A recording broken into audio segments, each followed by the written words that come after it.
આજે જ્યારે સમગ્ર દેશ સરદાર પટેલના વિચારોને આત્મસાત કરી રહ્યો છે, ત્યારે આવનારી 15 ડિસેમ્બરે સરદાર પટેલની 75મી પુણ્યતિથિ છે। ત્યારે સરદાર પટેલ તેમની જન્મભૂમિ અને નિવાસસ્થાન કરમસદ ખાતે સરદાર મિશન અને સરદાર રિસર્ચ સેન્ટર દ્વારા એક રાષ્ટ્રીય એકતા મહાયજ્ઞનું આયોજન કરવામાં આવી રહ્યું છે।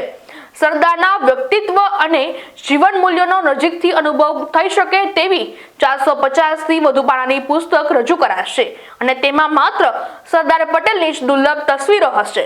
સરદાર મિશનનો સંકલ્પ છે કે સમગ્ર જનસમૂહ સરદાર પટેલના વિચારો પ્રેરિત ભારતના નિર્માણ માટે એક જ થાય। દેશના 12થી વધુ રાજ્યોમાંથી લોકો કરમસદ ગામે ઉપસ્થિત રહેશે। આ દેશનો પહેલો એવો કાર્યક્રમ બની રહ્યો છે કે જ્યાં લાખો લોકો એકત્રિત થઈને સરદાર પટેલના નવા ભારતનું સ્વપ્ન સાકાર કરવાનો સંકલ્પ લેશે। ત્યારે ગુજરાતના લોકોને આ યજ્ઞમાં આવવા માટે અને લોહ પુરુષને હૃદયપૂર્વકની શ્રદ્ધાંજલિ અર્પણ કરવા આમંત્રિત કરવામાં આવ્યા છે।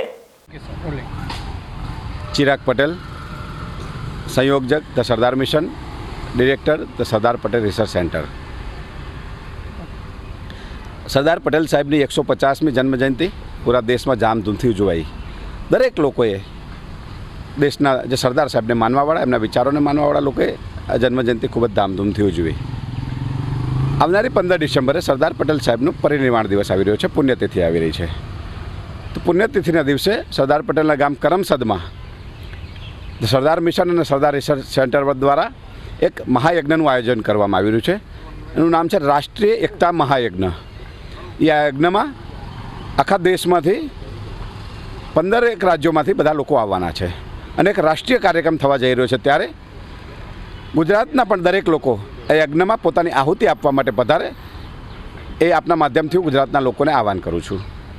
યજ્ઞની સાથે સાથે યજ્ઞમાં જે આહુતિ આપવાની છે તો આહુતિમાં પણ સૌ સાથે મળીને એક નાનકડી આહુતિ આપવા માટે પધારે કે આવો સૌ સાથે મળી અને જ્ઞાતિ જાતિ ધર્મના ભેદભાવ વગર સરદાર પટેલ સાહેબના સપનાનું ભારત બનાવીએ એના માટે સૌ સંકલ્પ લઈએ એ આહુતિ આપવાની છે। અને સરદાર આ દેશમાં ફરીથી આ બધા જે વાળાઓ પેદા થઈ રહ્યા છે એમાંથી આ દેશને બહાર કાઢીને ફરીથી એક દેશ મજબૂત તાકાત બને એના માટે સરદાર આપ આવો, અમે આસ્થા સાથે સંકળાયેલા છીએ કે અમારા આહવાનને સંભળાશે ત્યાં અને સરદારના રૂપમાં કોઈ ફરીથી કોઈ જન્મ લેશે અથવા કોઈ સરદાર બનશે, એના વિચારો લોકોના ઘરે ઘરે સુધી સરદાર સાહેબના વિચારો પહોંચશે એના માટે આ યજ્ઞનું આયોજન છે।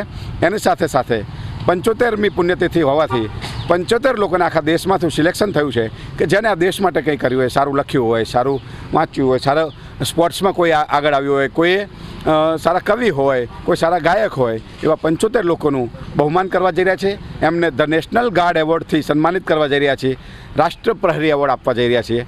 એની સાથે સાથે મારી સાથે છે ડૉક્ટર સત્યેન્દ્ર પટેલ, એમના દ્વારા લખાયેલ પુસ્તક છે સરદાર પટેલ જીવન દર્શન, કે સંપૂર્ણ સરદાર સાહેબ માટે ઘણા પુસ્તકો લખાયા છે પણ આ પહેલું પુસ્તક છે કે જે ફોટાવાળું પુસ્તક થશે।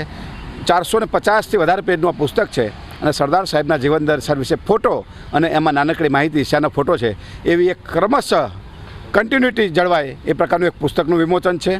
સાથે સાથે એવોર્ડ વિતરણ છે અને સાંજે 6 વાગે સરદાર પટેલ મેમોરિયલ હોલથી જે પણ લોકો એમાં ભાગ લઈ રહ્યા છે એ ચાલતા 1.5 કિલોમીટર સરદાર પટેલ સાહેબનું ઘર છે ત્યાં જઈ અને એમને શ્રદ્ધાંજલિ આપવાની છે અને સવારે જે યજ્ઞ કર્યો છે એનું જે પંચમહાભૂત એકઠા થઈ છે એમાંથી પોતાના માથે તિલક લગાવી અને આસ્થા સાથે સંકલ્પ લેવાનો છે કે આવો સૌ સાથે મળી અને સરદાર પટેલ સાહેબના સપનાનું ભારત બનાવીએ અને ફરીથી આ દેશ એક મજબૂત બને અને દેશમાંથી જ્ઞાતિ જાતિના જે વાડાઓ છે દૂર થાય અને સૌ સાથે મળી અને દેશને સમૃદ્ધ બનાવીએ, દેશને સંગઠિત બનાવીએ અને સરદાર સાહેબના સપનાનું ભારત બનાવીએ એ સંકલ્પ સાથે ત્યાં બધા એકત્ર થવાના છે અને ત્યાંથી આ કાર્યક્રમ સમાપ્ત થશે।